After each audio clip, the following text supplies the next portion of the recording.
So for those of you just arriving, you should be able to now see alongside our poster schedule for the event. Inevitably, there are some gaps when those of us in the room might need to go out, have a coffee, get lunch, etc. But we'll do our best to make sure that all of the panels start on time. You're able to, log out and log in as you please. And although we're not broadcasting this live to YouTube, we will put all of the panels up subsequently to the event so that you can watch anything that you might have missed or shared anything you particularly enjoyed with your friends. Let's see how we're doing for attendees. Okay, great. By the way, any attendees, if you would like to communicate anything to the panel or to myself, you're welcome to write in the chat. It's a bit early to say so, but if you have questions for the speakers after the first panel, it's better to use the Q&A feature for your questions rather than the chat, as that might get lost. I'll just start then by saying who I am, because I think that we reach many people with this event that we may not have attended previous British Institute at Ankara events. So I'm Daniel MacArthur-Seal. I'm the Assistant Director of the British Institute at Ankara. And I'm a social historian more than a cultural historian of the late Ottoman and early Republican period, particularly in Istanbul.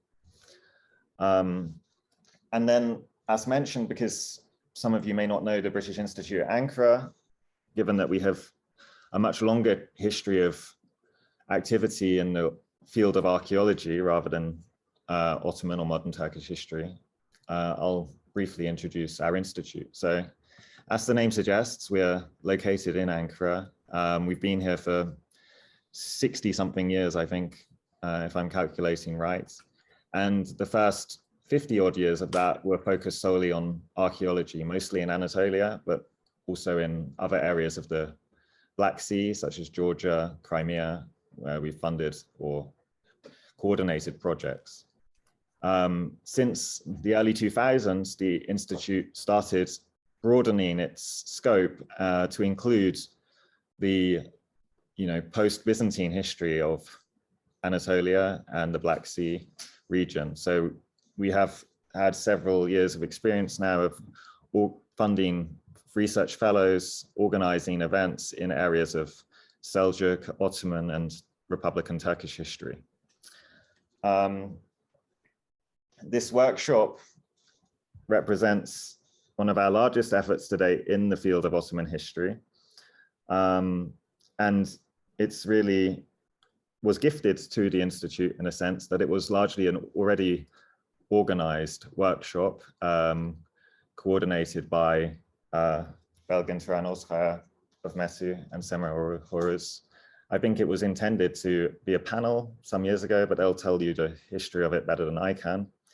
But we decided that, in current circumstances, to organize this as a hybrid session. This is, by the way, the first hybrid workshop that the BIA has organized. We've had plenty of solely online ones, so please in advance forgive any technical difficulties we might encounter in the course of the day. It's not, however, the first collaboration between the British Institute at Ankara and the Middle East Technical University. We've had several overlapping interests for some time, and I've been involved in giving lectures and even teaching at Middle East Technical University, though in a different department. I think this might be the first time we've worked with the Architectural History Department at METU, who's represented here by Belgin, Turan, Özkaya, as well as Gizem Tongo, who is another link between our two institutions.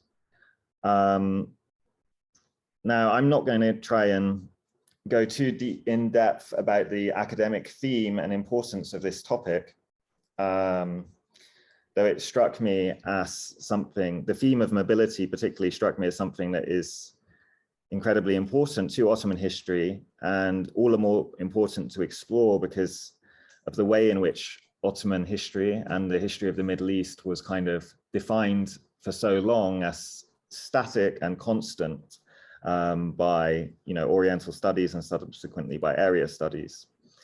There's been, I guess, many decades now of criticism of the way in which the Ottoman world has kind of been sequestered off from the histories of Europe, the Americas, and Asia and Africa.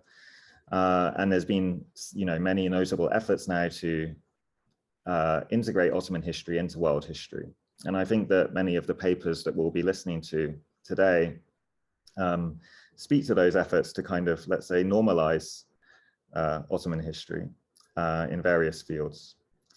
So that's the extent of my commentary on the academic theme of today, but I'm sure we'll go into much more depth as we move on to other speakers. I will now briefly introduce the two key names behind the organization of this conference, who will be able to give you a much more well-read introduction to the themes that we're discussing today.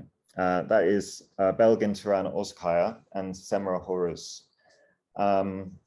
Belgin, Turan, Özkaya received her PhD at Cornell University in 1995 and is now Professor of Architectural History at the Middle East Technical University. She's interested in the intertwined histories of architecture, particularly the 19th century cultures of travel and display. Her publications include Rethinking Architectural Historiography, published in 2006 by Routledge, and she has a current book project, Itinerant Objects, the British Museum and the Ottoman Response to Antiquity. She's received several awards, including from the CCA, the Getty Research Institute, Koç University Animed, and most recently from AKPIA at Harvard University. Semra Horuz works at Bahçeşehir University. She received her PhD degree from the History of Architecture Department at the Technical Universitat Wien. She currently, her dissertation looked at the emergence and transformation of late Ottoman travelers' perceptions of European material, urban, and architectural culture. She presented her research at multiple venues, including Salt Galata, the AHRA, JSAH Annual Conference, and EAHN. During the 2017 to 2018 fall semester, she was a visiting PhD researcher in Oxford University at Wolfson College. And her academic interests include 19th century Ottoman architectural, urban, and intellectual history, Ottoman travel literature, architectural and urban historiography in late Ottoman society. Okay, so I'm now going to pass to Belgin. Thank you very much, Daniel. Perhaps I may say a few words about how this project originated. With my colleague Semra, who is sitting next to me, who was once a student of mine, we have been planning a platform, a panel to discuss the Ottoman involvement with the 19th century cultures of mobility for some time. The long 19th century, marked with the invention of new transportation and camera technologies, social mobilizations,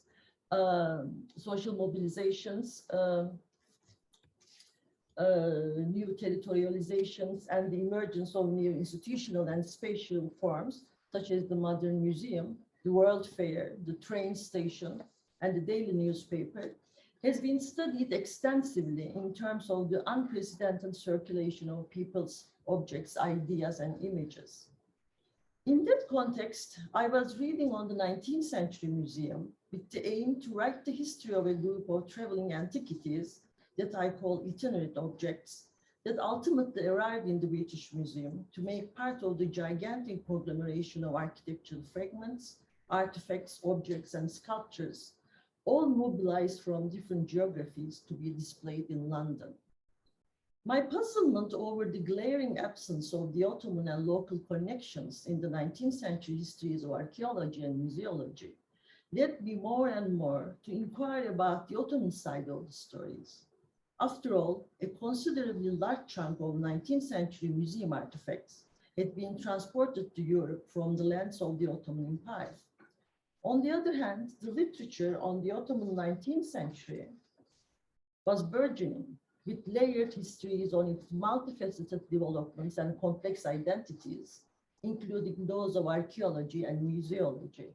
And today here among us, we have Sevgili Ahmet Ersoy, who has contributed to that literature with his wonderful book, Architecture and the Late Ottoman Historical Imaginary, reconfiguring the architectural past in a modernizing empire. Semra too was working on a similar topic. She was working on the journeys of individuals who traveled to European cities from the Ottoman lands, rather than focusing on the quite consolidated narrative of journeying the other way around. We felt the necessity to study such mobilities from a transnational perspective as intertwined histories, beyond the simple dualities of the East and the West, but without losing sight of the shifting territorial balances and entrenched hierarchies, to give its due to the often overlooked Ottoman agency.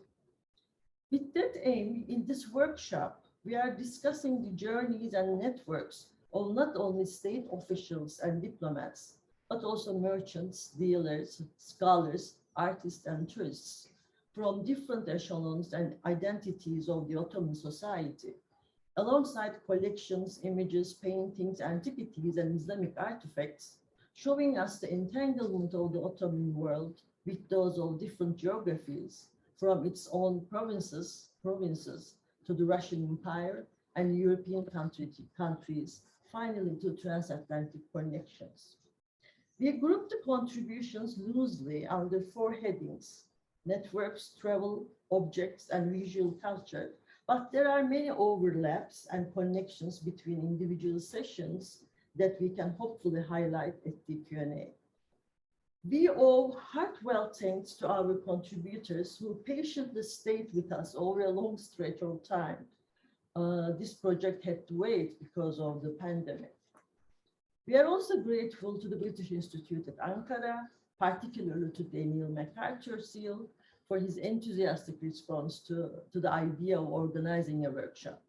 I would also like to thank Gizem Tongo, who kindly joined us for the preparations. And today I'm really looking forward to a lively day of exchange. On that note, I think I can pass the floor to Semra. Thank you very much. Then I will continue with the thanks. It will be kind of a petition, but I personally want to do that. I'd like to thank Belgin Hocam first, of course. So she has been already a very important influence on my approach to architectural history in general, but also with her recent works, my approach to the history of travel and relationship between travel and architecture, the architectural culture. So it is really an honor and humbling experience for me to cooperate with her. And of course, for British Institute at Ankara, thank you very much providing us this platform to share our research, and personally, of course, to Daniel and Gizem. So it was very easy and a smooth process to plan this sometimes challenging hybrid new format kind of works for us. I also would like to make very short notes about the process, this more than 2 years long process of planning this conference.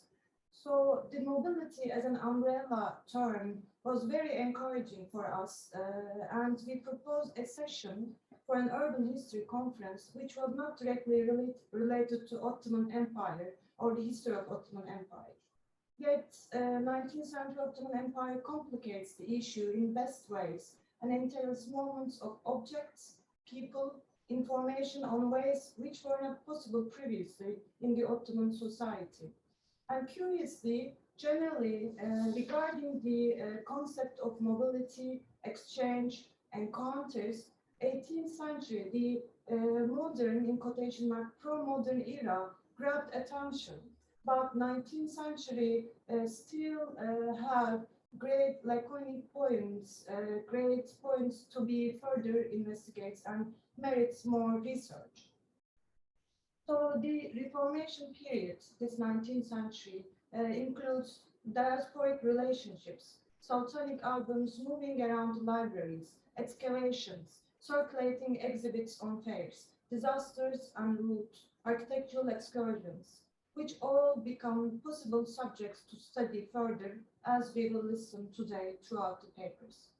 So I hope it will be a good contribution to the interest in the late Ottoman Empire, which was especially in architectural studies. As I am now teaching in architectural faculty, I've been realized that the century is generally summarized in introductory sentences in the beginning of the studies as a contextual background. On the other hand, today we will have very detailed and macro studies, which altogether provides a great snapshot, according to my view, of the changes and transformations that happened throughout the 1800s in a broader context. So thank you very much for all of our speakers in advance, and thank you all for being with us, our audience as well, the virtual audience. This will be it from me. So we still have 10 minutes to begin at 12, which is our scheduled time, right? So we will have a 10 minutes gap, right, Daniel? Yeah, that's right. We'll disappear from your screens. I'll leave the program up and we'll be back with you in 10 minutes time. Okay, thanks both of you for the introductions.